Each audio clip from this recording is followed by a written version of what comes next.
Welcome, everybody, to episode 11 of the Min Ed Soda podcast. We have now jumped into our summer season. We will be coming to you less frequently, but not with less information. Today, we are filled with free, that's what I said, free professional development opportunities for our Minnesota principals and school leaders. This is Kip Link. I've got my colleague Todd Van Erp with me for this episode. Good morning as we're recording this, Todd, but I suppose people could be listening at any time of day. Well, it's always good to be greeted by a good morning, even if it's the afternoon. You can think that the day is starting all over.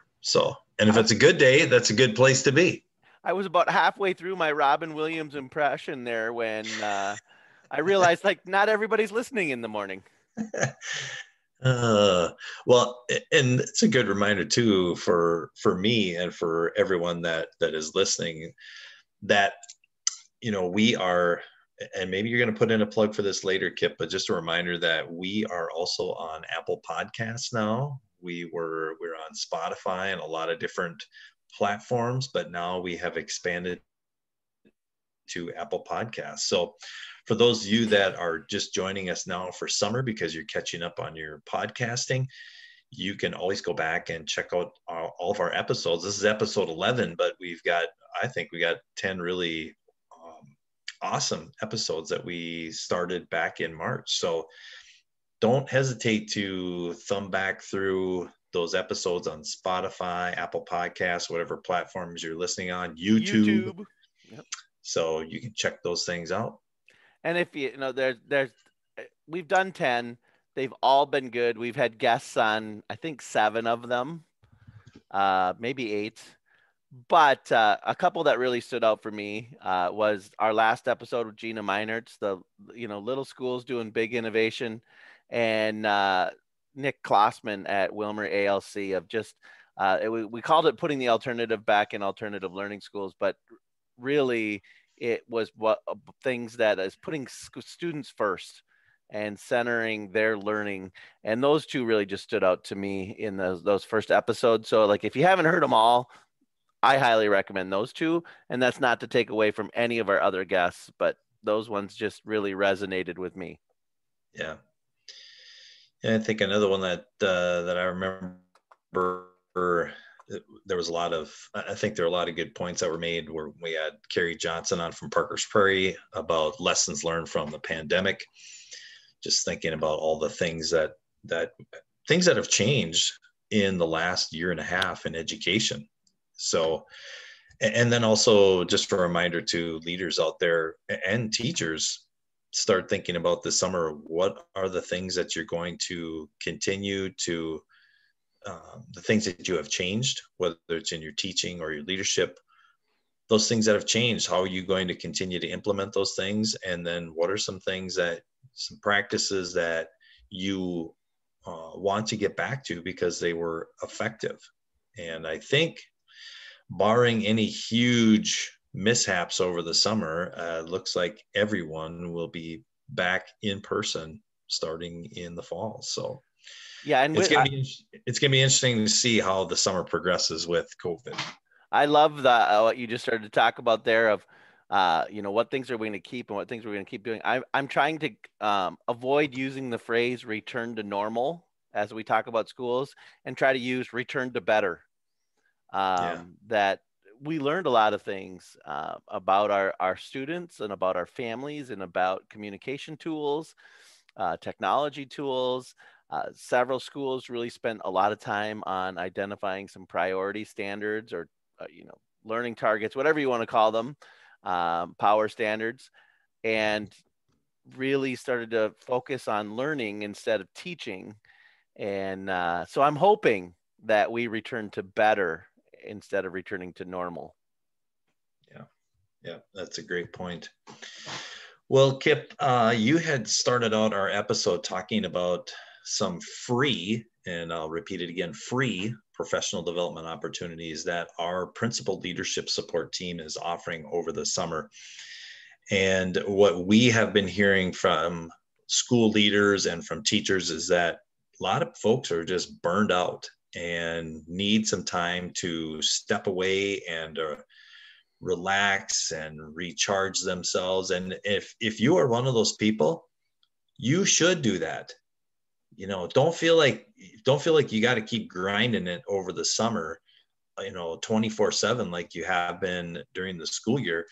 Step away and take some time for yourself. That's the best gift that you can give yourself right now, because it's been a hell of a 15 months, 16 months now. So take that time, but please know that we are here as a PLS team, and we a little bit about those today. We have a book study that we're going to be hosting, and then we also have a couple of other opportunities for leaders. One about developing leadership teams, which we'll talk about, and another one, this has been kind of a popular one in the last couple of years for us, Kip, is the facilitating meaningful feedback for teachers. And we'll talk a little bit about when those are being offered and how you can get yourself registered for those things. So Kip, I don't know, do you want to start off talking about the book study that we're going to be doing as a group? I have not been involved in the development of that, but maybe you can give us a little bit more information on the book study. Well, yes, I can. But before I do, I think we got to promote our team a little bit. We are the Minnesota's Principal Leadership Support Team. We work for the Minnesota Regional Centers of Excellence, or MDE. 5 of our colleagues are Regional Centers of Excellence employees, and 2 are employees at the Minnesota Department of Ed. And then we have an 8th member that is a director of one of our regional centers of excellence. It's kind of a liaison to us. And so our jobs are to provide professional development for school leaders, charter directors, public school principals. We do encourage dean of students, assistant principals to join us as well. But we do it in some of these large scale PDs like we're going to talk about today, but we also do one-on-one coaching, mentoring, and even just being a listening ear and being another level of support when you might be dealing with something at your school. And so please, maybe I'll try to figure out how to put a link to our flyer in the show notes so people can access the rest of our team as well. But we are a free service in Minnesota, and I think we just need to keep hammering that home of there is help out there. You don't have to do this alone. We are free, free, free, free. And we'd like to think that our value is even better than free. So we have a lot of knowledgeable people on our team that have some of them have a lot of leadership experience, and not necessarily in principal roles. We have people that have leadership experience in curriculum and other areas. So don't hesitate to reach out to us. Kip, and I don't know if there's a way that you could add the PLS locator to the show notes as well, so that if people are interested, that they can look us up. You can find your PLS person that can connect with you on a regional level. So we'll try to figure it out. We'll get it in there. We'll work through it and try to get it in either through YouTube or through in the show notes or whatever. Kip is a technology magician, so I have every confidence in my being that he'll be able to figure that out.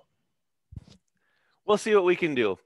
Well, yeah. So you brought up the book study. The first one that we're doing is going to be 2 sessions in June, 1 session in July, 2 sessions in August, and then we'll do some September and October dates as well. This is all for the one book study, 5 practices for equity-focused school leadership by Sharon Rad, Gretchen Givens, Genneret, Mark Anthony Gooden, and George Theo Harris. I think I got their names pretty close to right there.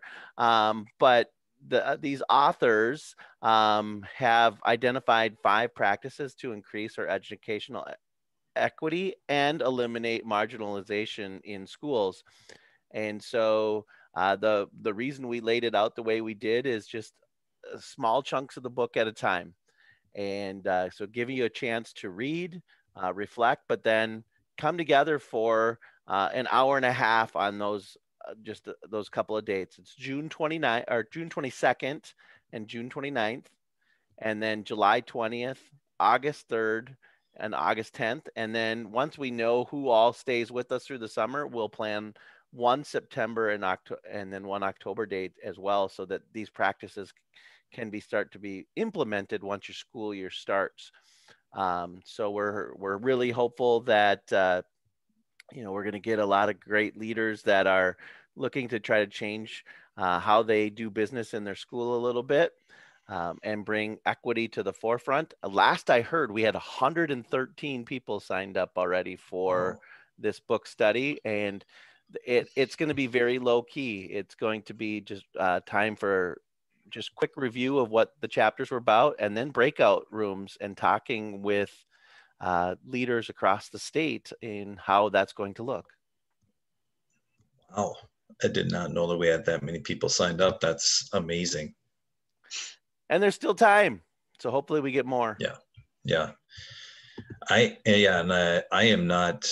I'm not part of the team that is putting together that book study, but I certainly plan to participate in it because I've heard nothing but good things about that book. So looking forward to seeing what we have to. Looking forward to the reading, and then also looking forward to the conversation. So, by being a part of our cohort, we have a discount code for the book too. So if they haven't purchased the book yet, once they register for our cohort, they can get a 20% discount on the book. So nice. One thing that I wanted to mention, Kip, as you were talking about the book study, is that all of the work that our PLS team does really focuses around 7 leadership practices that we've identified as a team that are based upon research that are most effective for schools. And all 3 of our offerings this summer, like this one, focuses on leadership practice number 3 on cultural responsiveness and attentiveness to equity. So we everything that we do, we always try to focus in on those 7 leadership practices. So, and the one great thing about these summer opportunities that we're going to talk about too is we are looking at, they're all just short chunks of time, an hour and a half to 2 hours, and they're all right now through Zoom. And I know some of us are experiencing Zoom fatigue, but as we were planning, we thought, you know what, for the summer, that's better, because we're not asking you to give up a whole day to come and learn. We're looking for if you can give or you can set aside that hour and a half or 2 hours, depending on which session we're talking about or which opportunity we're talking about. So you can do it from the lake. You can do it from home. If you're on vacation somewhere, you can still kind of listen in through phone using Zoom. So we were trying to be responsive, but yet not overwhelming. Yeah. Another opportunity that we have, Kip, is the leading and developing leadership teams. And that is a group that I'm working with to put this session or put these sessions together. And we're actually meeting June 24th, July 22nd, and August 5th. And those are going to be 2-hour sessions. And we're going to be talking specifically about one of it's leadership practice number 2 that for our PLS work is developing teacher leaders and leadership teams. So really taking a look at how school leaders, how you can help to distribute that leadership for the school amongst your teacher leaders. So we're going to be talking about leadership team development. We're going to be sharing and discussing practices, strategies with not just ones that we share, but people that join that PD session, or those PD sessions, I should say, and then some tools and resources to support your leadership teams that you have within your school. Yeah, and really to make those leadership teams work, I'm also a part of this team that's helping develop. But we're gonna stop and talk through things like does the leadership team have a vision and a mission? What's their charge?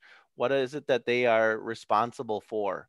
And then identifying some protocols and norms for how you do business so that you can make sure you stay a strong and efficiently operating team.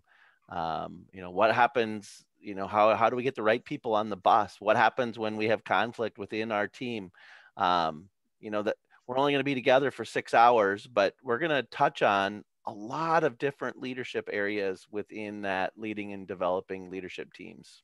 Yeah, I think one of the in myself working with leadership teams, one of the most important tools is that fidelity check that you can use on a periodic basis with your leadership teams, just to make sure that things that you're operating as a leadership team should be operating. So yeah, Kip and I are both part of that team. And the other professional development opportunity, are you on this? I believe you're on I this one am on too, this one Kip. too. Yeah, like it's almost like I'm following you around like a puppy dog, but it's the facilitating meaningful feedback sessions, and those have been pretty popular with school leaders even before we put this out there. But And we this are wait. And this, I was gonna say, this one's actually a deeper dive. This is not, so even if you've done facilitating meaningful feedback with us, some in one of our cohorts or one of our sessions or one of our regional cohorts that we had going last year, this will be a different spin. We're gonna take we're calling it a deep dive. We're gonna take a little bit a deeper look at more meaningful coaching conversations, more meaningful data conversations, and more meaningful goal setting conversations. And so we're not going to spend as much time talking about the value of feedback and the value of establishing relationships with our staff. It's going to be taking a couple of those other practices within the facilitating meaningful feedback deeper and a little bit wider. And so you do not have to have, it's not a prereq that you were part of the facilitating meaningful feedback, but it also is not exclusionary if you were already a member of the facilitating meaningful feedback. And I think one neat thing about this series is that we're going to be offering this in August. So we're not going to do it over the, June, July. We wanted to get it closer to the school year so that you tend, at least I tend to remember things a little bit better when the learning happens closer to the school year. So we are going to be offering those sessions on August 4th, August 11th, and August 18th. So if you're able to carve out a couple of hours to join us on those Wednesdays before the school year gets started, we feel like it's going to be well worth your time.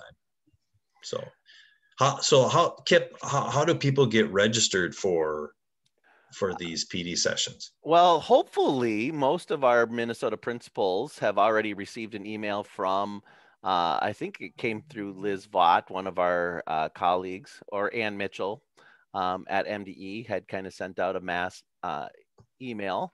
But I will drop and figure it out how to get the registration forms into the show notes so people can get signed up.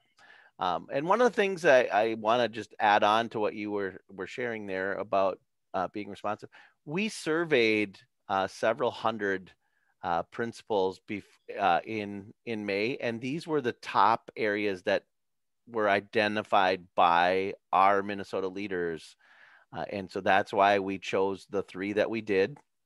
And so the equity component, the facilitating meaningful feedback, and developing teacher leaders through leadership teams were the three biggest vote getters in terms of need. So these are being responsive to the needs of the people that responded to the survey. I'm glad you brought that up, Kip, because it's important to know that when we send out those surveys, we do look at the results, because we do want to be, as a team, as a PLS team, we want to be responsive to the needs of our school leaders. So thanks for bringing that up. Yeah, so I will try to, like I said, I'll try to make sure I get all the flyer in, and the flyer's got the links to the registration form for each of them. And really, did we mention that these are free? That there's no cost to our school leaders to participate? I think I know that we said that our services are free, but I don't know if we specifically said that all of these PD opportunities are free as well. So, yeah, at no charge for you school leaders out there. So, check us out, hit us up. We'd love to see you this summer, and because there's a lot of learning to do for the upcoming school year. Yeah. So uh, we are going to wrap up this episode here, but we also want to share that we've jumped into our summertime. And so we won't be coming as regularly. It'll be every 2 to 3 weeks. We'll be back with a guest here on the Min Ed Soda podcast. We're going to work to try to get a few more teachers on. I know that we kind of have a narrow audience otherwise, that it really becomes about Minnesota school leaders, but we do want to be responsive to other teachers that might listen. We've got a couple of teachers that we have in mind, and we can hopefully get lined up, and a little bit easier for them to find a time to record with us when they're not on a bell schedule at their school. Yeah, because when they have time off, they're usually looking to just get to the bathroom, not necessarily recording a podcast with us too. So, Yeah. all right. Well, yeah, I hope I'm serious about what I said earlier, folks. Take some time to relax, recharge yourselves, and please know that we're here. If there's anything that we can do as a principal leadership support team, don't hesitate to reach out to. You can reach out to Kip or me, and we will get you connected with someone from your region, or we're more than happy to connect with you as well. Yep, and don't forget you can reach out to us also through Twitter at with the hashtag MinEdSoda, or at Principal Learner for Todd, and at Kip Link for me, and those will also be in the descriptor for the show in however you are getting it, through Anchor, Spotify, uh, Apple, YouTube. We're getting big time. Yeah. It hasn't necessarily mean we got more listeners. You just have more options of places to listen. I was just wondering if we've gotten any more money from Spotify for doing their ad. I don't know if Are we up to $1 yet? I don't know if that we've crossed over $1 yet. No. Okay. So, Well, but we're getting there. when we get over $1, Kip, we are going to go out and we'd probably have to share an ice cream cone. But maybe that's something for us to look forward to. Sounds good, especially in this heat. We just need an ice cream cone. Yeah, especially with COVID. Like I want to lick on a cone that you've been licking on. I don't think so. I'll just let you eat the dang thing. Sounds good. I appreciate it. Well, ladies and gentlemen, thank you for staying with us through yet another episode. It is episode 11 of the Min Ed Soda podcast. Have a great day. Take care, everyone.